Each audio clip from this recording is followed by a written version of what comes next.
Hey, what's up, amazing hackers? Hope you're all doing well today. Today I'd like to talk about the OWASP Top 10. First of all, this is a presentation I normally use for groups for a live classroom setting. If you'd like to join, link will be in the description below to a Discord server where we host our classes. Now, we talk about the vulnerabilities as well. You see day 2, day 3 here. That's basically indicating when a new day starts, when a new day of lessons start. But you don't have to worry about that too much. Now, first of all, we need to talk about broken access control, of course. Broken access control can occur in many different ways. We're talking about either, for example, vertical or horizontal privilege escalation. And what that is your IDORs versus your normal broken access control. Whereas I might be able to execute a function that I should not be able to execute. That's vertical. I don't have the privileges for that. Or I might be able to access an object or delete it or whatever that I should not be able to. That is an object-based one. And then we're talking about horizontal broken access control. Also IDORs. So IDORs is a part of broken access control. Now, how can you test for this? There's many different ways. I have videos up on my channel as well. Just to summarize real quickly, you can copy and paste requests from one browser to the other. So you're logged in with two different accounts in those browsers, and you can try to test for that way. And you might even have a third one where you're not logged in. So you're trying unauthorized. Then you can copy the URLs from one browser into the other. Simple as that. If your function executes where it should not. So if I'm logged in as an admin and I'm able to copy the overview of all of the users, the link to that, and then paste it in the low privileged user that should not be able to see that, and he is able to see that, then I have a broken access control. I can also try and changing the JavaScript function. So if I read the JavaScript or if I use IntelliSense in my developer console, I know what JavaScript functions are available to me. So I can try as a low privileged user executing a JavaScript function which I should not have access to. For example, delete user. I might be able to execute that in my developer consoles, and I might be able to delete a user that I should not be able to delete. Authorize is the next one on the list. I have videos up on my channel about that. It's a plugin for Burp Suite. Really good. I love it. One of my main, sources of income. No, just kidding. But that's really for bug bounties. That's really true. I found a lot of the vulnerabilities I did find using Authorize. Now let's talk about broken access control in the sense that we have different ways of triggering it.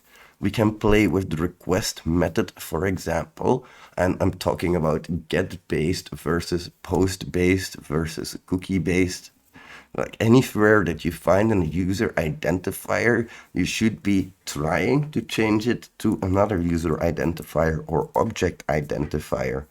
You can also have header-based IDORs or broken access control, and basically you really have to look at the object ID, whether that be invoice ID, address ID, whatever that is. It can be any object or a user ID. Change user ID equals 15, 16, just change user identifiers around. We talk about object versus user ID based IDORs in that way. And then we have secondary versus primary IDORs, and this is a very important one because secondary IDORs are one of the most common vulnerabilities out there that haven't been found yet. The thing is, you're making the system perform a IDOR for you. For example, I might not have access to a invoice, but I might have access to a printing service. And if I tell that printing service to print me that specific invoice that I don't have access to, the system might confuse it with the fact that it's trying to request that object from itself. So it says, yes, I do have rights for that. And the print service might pass along that specific invoice to me, which it should never do in that case, of course.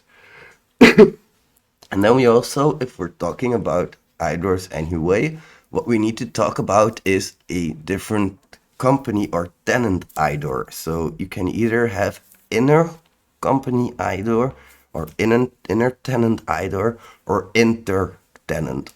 Now, what do we mean by that? You can have, in these days, you have systems where you rent software, but the software is hosted on a shared server. And you have tenants, is what they call them, is a user of that server. Now, if there are 50 users on a specific server, I should never get access from one user's objects to the other, because you can imagine all of the different things that can arise from that, like company espionage, because I can grab objects from a different company that I should not be able to grab. Conversely, they can be able to grab objects from me which they should not be able to grab. Now, that is inter-tenant IDOR. You can also just have it within the company, but these days you can also have divisions, for example, within one company, multiple divisions or subparts of that company. Now, you will find normal number IDORs. That's what you'll find often. But you'll also find UUID IDORs sometimes. And I know that in bug bounties, it's not that impressive. And even in pen testing, it's a medium at best. But what you really have to do is try to find an endpoint that displays all of the UUIDs in the system. And then you don't have to guess them anymore. Because the problem here is you cannot easily guess this UUID. So you cannot change it to another UUID. It's simply almost impossible to guess that. You can also have hashed values, and it's up to you to recognize that and to re-encode your own values when you try to test for IDORs. So if you have an IDOR with an ID equals 1, you have to re-encode that 1 into base 64, for example. The impact can be devastating. It really depends on what is impacted here, but usually it's not pretty. Now, if you want, this is normally a group assignment, but feel free to hack on Cheesebook. You can try to see if you can find any broken access control in there, including IDOR, of course. Now, let's talk about cryptographic failures, because this is quite a mystery to some people. This is really simple. Cryptographic failures can mean anything related to cryptography. So we're talking about weak algorithms, data being sent over plain text such as passwords, HTTPS not being enforced, the key being stored incorrectly. This is like, I don't know if you know this, but MD5 is a deprecated hashing mechanism. So if you use MD5, you're actually not doing it correctly. Now, as for the cryptographic failures, there are cryptographic failures in my JWT labs and also in hackspert.com/rat site. That link will be in the description as well. If you want to hack on it, feel free to. Again, it's open for you. Now, when we talk about injections, this can be any type of injections, whether that be HTML, JavaScript, CSS, XPath, LDAP. There's so many type of injections, log injections. This is all caused by not validating the user input properly. That's a very important thing to remember, especially if you're a developer. Always validate and filter and sanitize that user input to death, because you should never trust user input. Now, when it comes to cross-site scripting, for example, what we can do is insert our single quote, double quote, greater than sign, and a broken image. Then we have HTML injection, for example, CSTI. We can try CSTI injection, we can try log injection, LDAP injection, etc., etc. There's so many different things that can be applicable to the injection category. It's just important that you know that distinction, and that you know what can fall under it. There's quite a lot of things. As for injections, I have CSTI labs. Try to find the injection failure there. And then I also have cross-site scripting cross-site scripting labs, which you can find. Now, if you want, feel free to hack on them, of course. Not obligated again, but if you want, always welcome. As for insecure designs, this is a new one for 2021, and I think it's best if I just show you guys a scenario that comes straight from OWASP. A credential recovery workflow might include questions and answers. Now, you guys know as well as everybody that nobody remembers their questions and answers. If they fill it in a year later, they don't remember which ones they filled in until they have to recover their password. So the thing is, you can just talk to them and ask them about it, and they will straight up tell you in a lot of cases, which is really crazy. So NIST 836b says don't use questions and answers. Now, this is forbidden by NIST, but also by OWASP ASVS and the OWASP Top 10, of course. Questions and answers should really never be trusted as based on evidence of identity. It's more of a multi-factor authentication process, which should rely on that. And then if you don't have that, you can still straight up call the person and you can try to verify by using their birth date and address and data that they should only know, like their what do you call that? Your social number, your social security number. So don't ever leak your social security number, guys. That's just a big tip for me. This is really important and should really be more securely designed. Another scenario is cinema allows group booking discounts and has a maximum of 15 attendees before requiring a deposit. Attackers could threat model this flow and test if they could book 600 seats and all cinemas at once in a few requests. That would, of course, be a massive loss of income, and a very much more secure design is needed in this one. And the third one, as a retail e-commerce website does not have protection against bots run by scalpers. We've all heard about this. Second-hand websites, they whenever you put a auction online and it's a good deal, within a few seconds the bots might snatch it. So insecure design allows those bots to be more easily worked on the website. Like, for example, if there's a bid only a few seconds after the auction came online, that's probably a bot. I'm just saying, that's probably a bot. But there are some rules like this that you can implement, which make it much harder for any price scalping bots to be actually on your website. You should really carefully implement those anti-bot designs and domain logic rules. So we also have some insecure designs on my webshop, hexpert.com/webshop. Feel free to hack on that as well if you'd like. There are at least 3 vulnerabilities on there, so good luck finding them. Now, and the security misconfigurations, by the way, there's a lot more than that. By now, there's like 6 of them or something like that. As for security misconfigurations, this can happen in a lot of ways, and especially in an age where we talk a lot about cloud computing and the difference between cloud, hybrid, and on-premise. We really have to take security configurations into account. I don't know if you guys noticed, but a while ago, Twitch had a security misconfiguration that led to some massive damages because, for example, all of the income stream, of the revenue data for streamers got leaked in that security misconfiguration. Ouch, I don't want to be the poor guy having to report that to his boss that he did that. Now, HTTP only flag not being set is one of them examples. Too many ports open, default accounts, stack traces being enabled, debug mode being enabled. There's a lot of them, and there's a lot of security misconfigurations on hexpert.com. If you want, you can try to find default accounts that security misconfig as well. You can try to look for open ports that should never be open. All of these things should be taken into consideration, and especially if you're doing a pen test.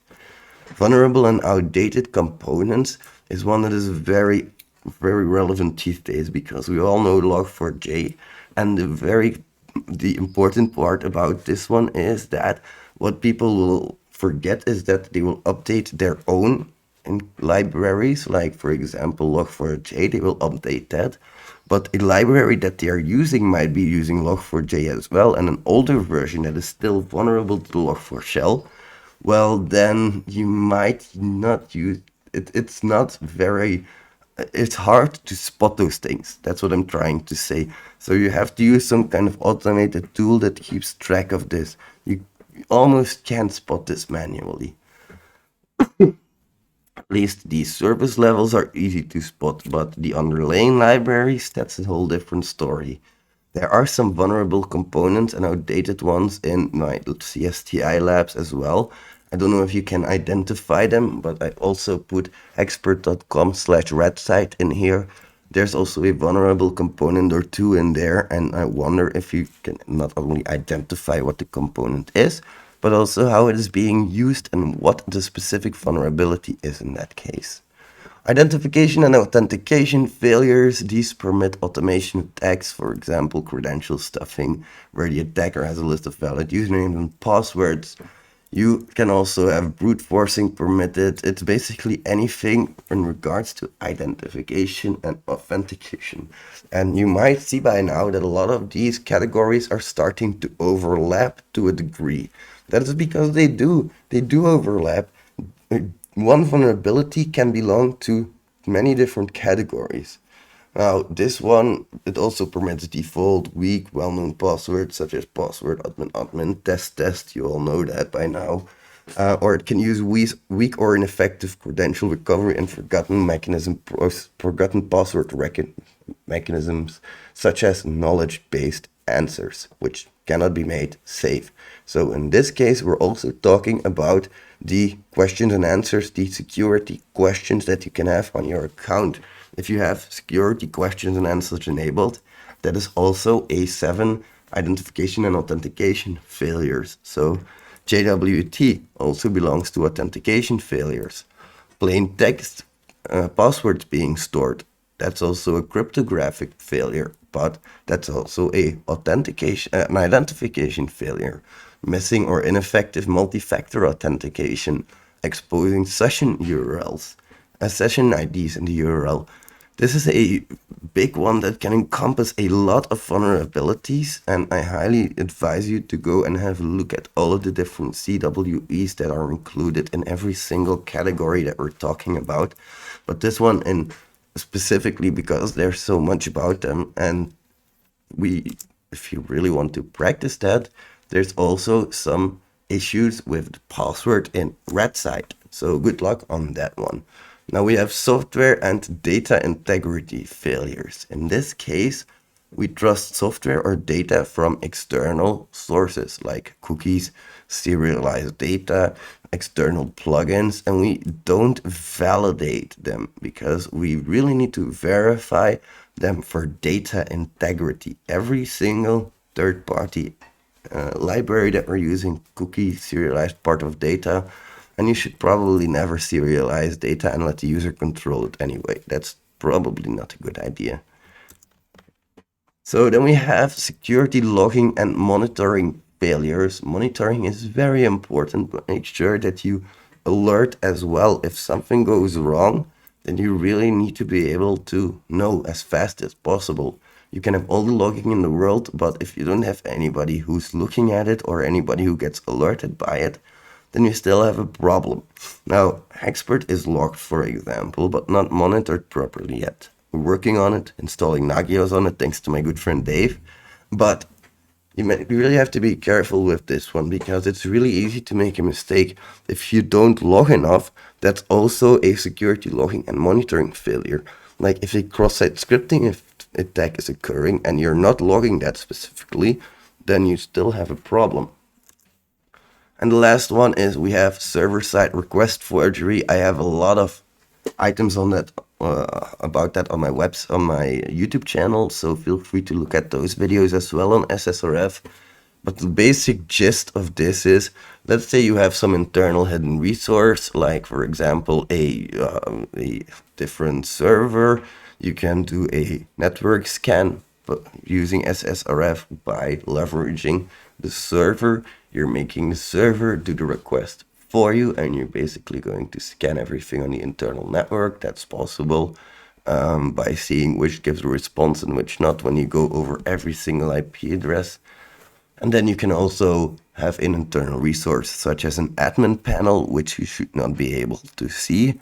But through SSRF, you might be able to see that admin panel, because you might be able, that admin panel would then only be visible from the internal network. So if you try to reach it from the external network, you might get a 403 forbidden.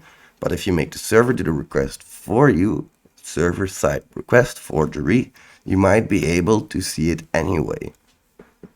That's a whole lot of talking. Of course, there is SSRev Labs as well, hexpert.com/labs. You can find SSRev Labs on there, CSDI, cross-site scripting, anything that you'd like, anything that your dear heart desires, my good friend.